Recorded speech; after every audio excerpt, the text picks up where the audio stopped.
some of the words he wanted to put out. He was in deep thought about some of the words he had to say, and in my opinion, I was thinking that he was probably biting his tongue in a lot of ways, not to scare the people in regards to the technology out there right now, whether we're in some kind of simulated environment or is there some kind of AI about to take over our systems and our planet and the way the human race exists.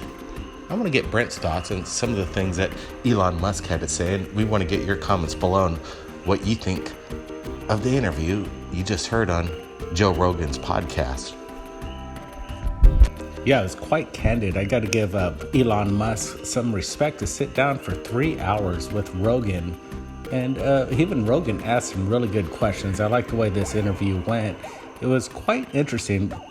Look at Musk. He's really like you would say, not the best interview, but you actually admire the way he actually holds himself, and he's unique. He's a fascinating character. He's something like we're not even used to seeing. He's a new age of a thinker, and I like what he talked about AI especially.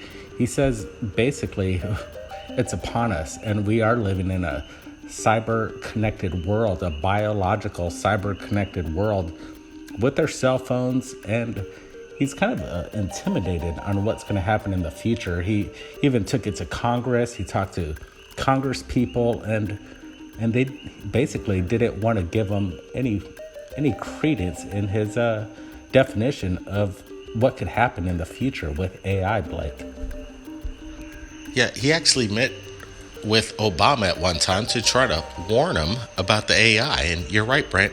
Nobody wanted to listen to what Elon Musk was telling the people, that we got to be concerned about this. And now he says it's too late. It's amongst us, and there's really no way of stopping it. He's kind of both sides on whether it's going to be good for the humanity or not.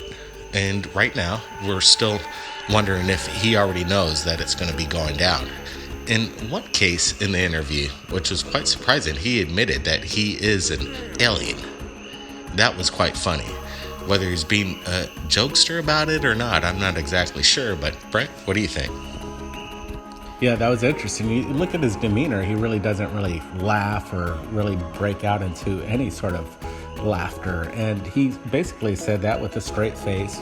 Rogan tried to nail him down on it a little bit, and the conversation just kept continuing.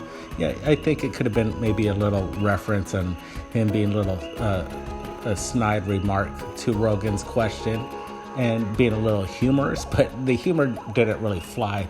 That's just, I don't think he really is a great person at telling a joke. When he talks, he's down to the serious level. This guy thinks 100 miles a minute.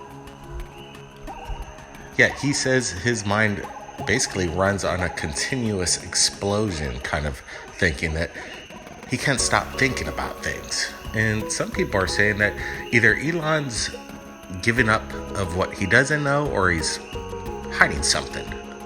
And that's what's kind of concerning me, because there was a few times in this interview as we're watching it that he was in deep thought about what he wanted to say, and in regards to a few things and how the human race was going to be going. And he really didn't want to give one opinion. And the one opinion that he was kind of leaving out was a yes or a no. He was maybe on both sides.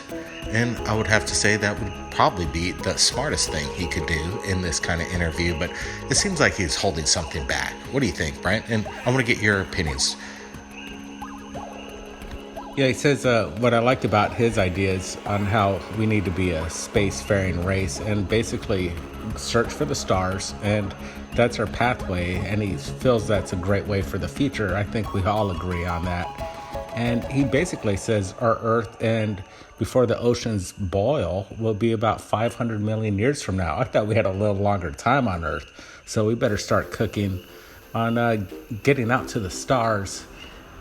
This whole interview is very different. I never seen anything like it. I give Rogan a lot of respect for actually getting Musk for almost 3 hours on this interview. What else did we learn from it? quite a bit. He actually even toked off something. That was interesting, and I give him a little credit for doing that in a legal state. Yeah, that was actually pretty hilarious when he toked on that thing that Joe Rogan offered to him, and it was live, and he took a puff on it. That was interesting, to say the least. And I have to say that Elon Musk is full of mysteries, and we're wondering on how this AI is going to break down. But some people will say that whoever develops AI, and maybe it could be Elon Musk himself, is that they will be accountable for it, maybe even liable. And once it gets into that situation where AI takes over people's situations of how they live, then somebody might be liable about that, because somebody has to in its regards. But at that point, it might be too late. And that's what Elon Musk kept warning, that it's too late now. We've crossed that threshold. That line has been basically passed long ago, and we're having to deal with it right now. And he says in about maybe 5 to 10 years, things are going to get quite crazy, and we don't know if it's going to be good or bad, as he states. One way or the other, we're going to find out. Yeah, basically the cat's out of the bag, and it's not going to stop. And just like Blake said, we're going to see something that we're not even going to be used to in about 5 to 10 years from now. It's going to be exciting. Things are going to basically 1,000%. We won't even figure out what just happened 5 years ago. It'll look totally different. I'm excited about it and a little intimidated, but Elon Musk has somewhat of an attribute to see things farther, and I do as well. I hope everybody at Third Phase Moon has a high outcome for the human race.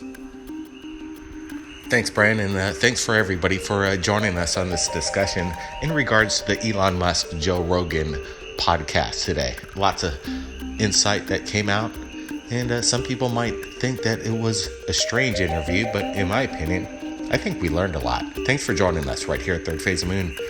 Keep your eyes on the skies, everybody. We're not alone. Thanks, Brent.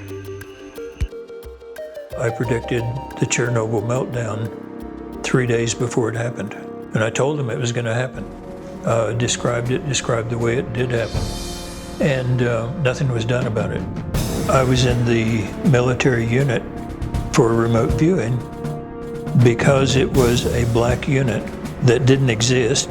I officially didn't exist. He took me into the commander's office, got up in my face scowling. "Did you kill my computers with your mind?"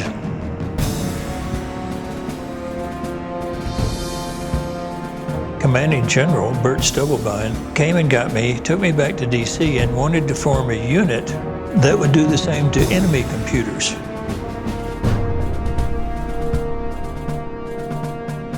319 days of search and destroy. I lost one soldier, and I never shot an innocent civilian. So I taught my platoon to be totally stealthy. Paranormal soldier has more range to discover what's out there, and there are a lot of tools for that. It's a step-by-step process. Back when they started giving me pictures and envelopes, there's no way I could have told you what was in those envelopes. But I followed the steps they had taught me, and it worked.